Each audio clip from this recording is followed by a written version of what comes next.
Eto na naman tayo't muling nagbabalik sa ating pag-vlog dito sa Charles Stories. So ilang months na rin tayong hindi nakakapag-vlog kasi alam niyo naman, lagi akong busy. Hindi na lang naging mayor, lagi na lang busy. Malalaman nyo rin next time kung bakit ako naging busy these past months kahit hindi tayo nakakapag-vlog. Pero ngayon, babawi tayo. Alright, ayan. Parang MC, parang hosting lang. So ito na nga yung kwento.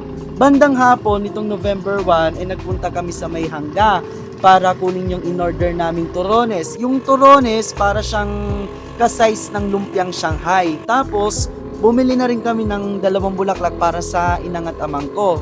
Bali, yun yung parents ni Papa. Yun nga lang, mainit na, traffic pa. Kaya nakaka-stress kasi sa dami ba naman ng pumupunta sa sementeryo ay talagang mata-traffic at ganun man talaga, okasyon.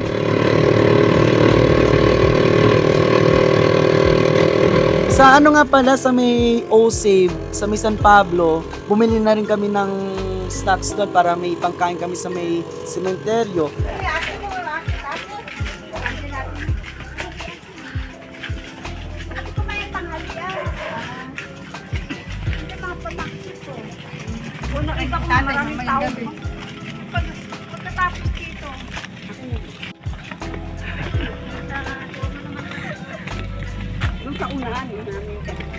Arif ko!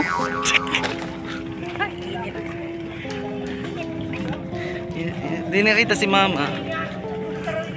Around 2 or 3 p.m., nagpunta na kami sa Kuwan, sa inang at amang.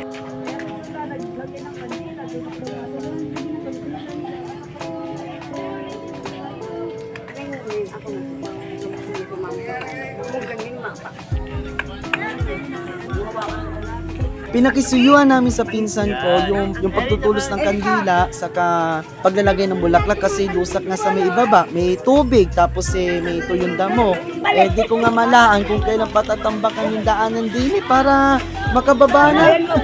Ito nga pala yung throwback pic ko noong 2016. Kalilibing pa lang dyan ng amang ko. Nakakababa pa nga ako rin nakakapunta pa ako sa itaas. Ngayon hindi na, lusak nga. Ay nako. Anyway, gitna na, kita biboy. lagi mong igigit na. Hindi. Isagad mo. Ayan. Tapos anak, igitna mo pang maigi na. Nope. Hindi, tinan mo kung malalaglag. Yan ang sagad mo. Ayan pala Igitna mo na lang. Taas mo na. Taas mo na doon. Yan, tsaka yan. Tigalawa sila. Tigalawa anak. Erika. Galing mo ba? Sa'yo ba? Sa'yo ba? Oo. Sa'yo ba? Yan, oo. O, basta ano pa? Gilid. Ayan, tama yan. Tama, hulog ka. Pag nahulog ka rin, patay ka.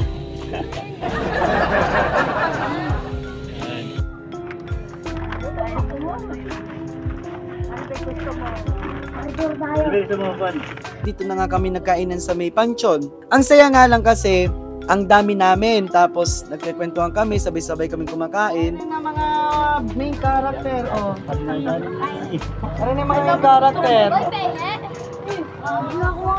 Mas, Sanggaban niya na to, kuya. nakalit pa yung nandali. Nakita na! Yung paano natin? Niko.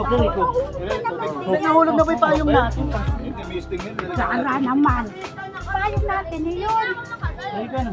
Camera ito, naglalaro na. Yan na, ganyan na. Pinapitala mo payong. Ah, Payong namin.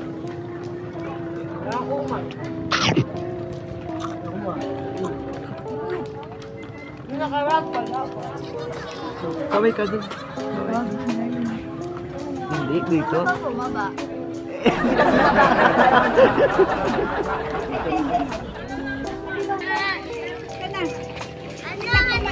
Naglalagay yung ano. Darating talon na. Kanina pa ba kayo? Darating lang. Yawak na ako sa dano na.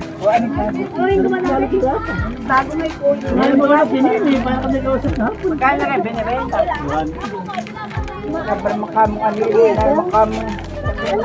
Kaya parang hindi na mapagsasabi ba? Parang hindi na mapagsasabi ba? bakal na kasi. Ay, mababa ba? Lalo na bahay. Lalo na bahay. Ang dami, kasi ano. Umuugas ako. Yan, dali mo. Ay, si Charles! Pababa si Gilin, yung mga mo. Ano dinidikit ka sa akin? Araya! Bago kami umuwi, pumunta ako sa gawin na to kasi mas makakapag-reflect ako. Kasama ko dito yung mga pinsan ko tsaka yung inanak ko, bali pamangkin ko yung sa pinsan. So tumahimik lang kami saglit at inalala namin yung mga inang. Then after that, nagpunta naman kami sa Kerubim. Doon naman nakalibing yung tatay ko, yung father ni mama. Ginabi na rin kami ng pagpunta ron. At dahil nga sobrang traffic, nag-decide na lang kami na maglakad ng pagkalayo-layo. Walang choice kasi naman sa abutin tayo na siyam-siyam doon bago makapunta ng Pansyon, di mas talo ng nagab eh. Patay. Ano pa tayo?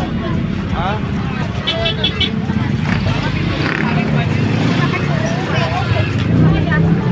Nung uwi.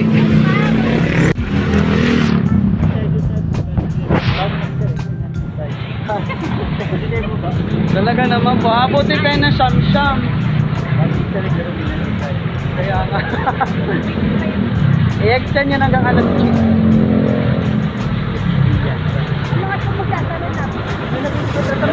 Alas 9 po.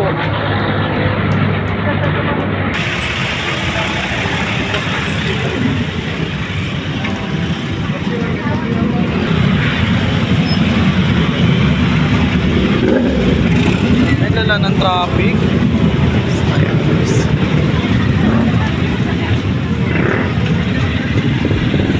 Hindi magkamayaw ang tao dito. Sobrang dami. Hindi mahulugang karayom. Ano pa bang term po pwedeng gamitin? Kahit gabi na ikala may pista sa dami.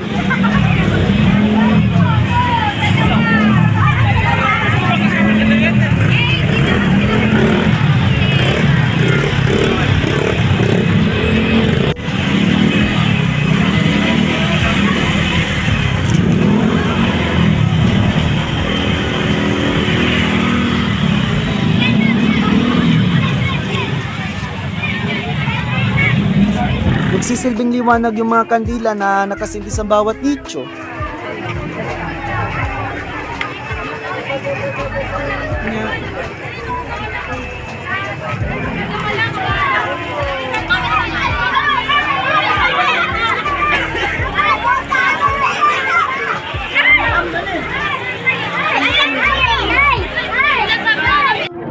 Narating na rin namin yung puntod ng lolo ko. Andun din yung lola ko tsaka yung mga pinsan at tiyahin ko. Medyo nakakahagard pero nakakatuwa at the same time kasi ang daming bulaklak na nakalagay sa puntod ng lolo ko. Tapos may mga kandila rin na nakasindi. Umuwi na rin kami after 30 minutes yata kasi nag-aya na rin yung lola ko at kanina pa sila nandoon. Nakakalungkot bang isipin na lahat tayo mapupunta riyan kasi akala natin ang buhay ay mahaba pero maikli lang, di ba? Pero ang nilulook forward ko na lang is yung mabuhay yung mga patay sa huling panahon at makapiling natin ulit yung mga yumaon nating kapamilya kasi yun ang pangako ng Lord, di ba? Well, anyway, that's our vlog for today's video. Thank you po sa inyong panonood. Thank you sa konting minutes na napanood nyo tong vlog natin. I hope na hindi lang tuwing November 1 or November 2 natin sila aalalahanin, aalalayan ng bulaklak o pagtutulusan ng kandila, kundi manatili sa puso natin at isipan yung mga memories and legacy na iniwan nila sa atin. So pahabol lang, follow na rin po and subscribe na rin kayo sa ating SOCMED account, sa ating channel na Charles Studios, dito po sa ating Facebook, YouTube, and TikTok. Until next kwentuhan everyone, mag-iingat palagi and God bless po sa inyo.